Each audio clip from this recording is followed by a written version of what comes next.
రాజ్యలక్ష్మి గారిని కూడా నేను స్టేజ్ మీదకి ఆహ్వానిస్తున్నాను. అలాగే శ్రీకాంత్ గారు కూడా స్టేజ్ మీదకి రావాల్సిందిగా కోరుకుంటున్నాను. సో మీ మాటల్లో చెప్పండి, ఎలా ఉంది మీ ఎక్స్పీరియన్స్? అందరికీ నమస్తే అండి. ఎప్పుడు నవ్వే హీరో, ఎటువంటి సిచ్యువేషన్ అయినా సరే కామెడీ పుట్టించగల దర్శకుడు కలిస్తేనే పండగ. ఒక గీతా ఆర్ట్స్ 2 యువి క్రియేషన్ కలిస్తే పండగ. పండగ అంటే సంక్రాంతి పండగ, రంజాన్, క్రిస్మస్. కానీ ఇప్పుడు కొత్త పండుగ వచ్చింది, అదే నవ్వుల పండగ. Okay sir, okay.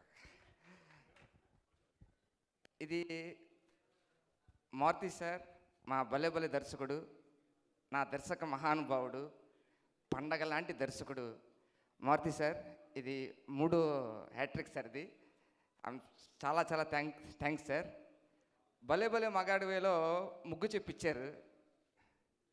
మహానుభావుల్లో ఒక నూనె డబ్బా ఇచ్చారు. మహానుభావుడికి వెళ్ళి నుంచుంటే దీంట్లో డైలాగులు ఉండవు అన్నారు. అలా నుంచున్నా, కానీ పెళ్ళం ఉంటుంది అన్నారు. సో నాకు ఈ సినిమాతో పెళ్ళాలు ఇచ్చారు సార్. చాలా చాలా సంతోషం sir. I'm very very happy sir. ఇప్పటివరకు రావు రమేష్ గారు విలనిజం చూసి భయపడ్డాం, ఆయన ఎమోషన్ చూసి కంటతడి పెట్టిన సందర్భాలు చాలా ఉన్నాయి. కానీ నవ్వుతో కడుపుబ్బ నవ్వించి కంటతడి పెట్టించడం మాత్రం ఈ సినిమాతో చూసాను సార్. సార్ అవసరం సార్. ఒక పాత్రలో సత్యరాజ్ సార్, మొత్తం మాకు షూటింగ్ చేస్తూనే ఉన్నాం, కానీ షూటింగ్లో మా సార్ ఎప్పుడు, మా హీరో గారు ఎప్పుడు నవ్వుతూనే ఉంటారు. ఆయన ఎప్పుడు చూసినా సరే, ఎటువంటి ఫ్రేమ్ పెట్టినా సరే, స్టిల్ ఫోటోగ్రాఫర్ ఎప్పుడు ఫోటోలు తీసినా ఆ నవ్వుతూనే ఉంటారు ఆయన. సార్ మీతో వర్క్ చేయడం చాలా చాలా ఆనందం సార్. మా అందాల రాసి అందరికీ, మా టీం అందరికీ కూడా కంగ్రాచులేషన్ చెప్తున్నా సార్. ఇదే ఇలాగ నెక్స్ట్ దాన్ని కూడా చూడండి సార్.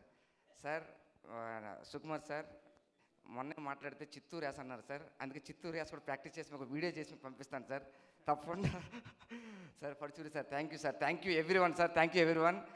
నేను ఇప్పటివరకు ఒక యాక్టర్గా మాట్లాడా, ఒక డాక్టర్గా చెప్తున్నా, ఈ సినిమా చూడండి, మీ ఆయుష్ పెంచుకోండి. Thank you so much madam.